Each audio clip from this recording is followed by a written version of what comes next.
ہمارے تحریک انصاف کے دوستوں کے لیے ایک زبردست واقعہ ذہن میں آ رہا ہے۔ کہتے ہیں کہ ایک بادشاہ نے ایک رفو گر رکھا ہوا تھا۔ وہ کپڑا نہیں بلکہ باتیں رفو کرنے کا ماہر تھا۔ وہ بادشاہ سلامت کی ہر بات کی کچھ ایسی وضاحت کر دیتا کہ سننے والے سر تھننے رکھتے کہ واقعی بادشاہ نے صحیح بات فرمائی ہے۔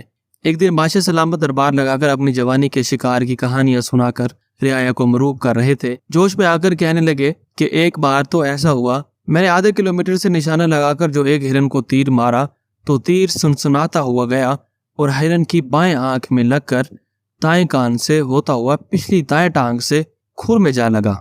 بادشاہ کی توقع تھی کہ عوام داد دے گی، لیکن عوام نے کوئی داد نہیں دی۔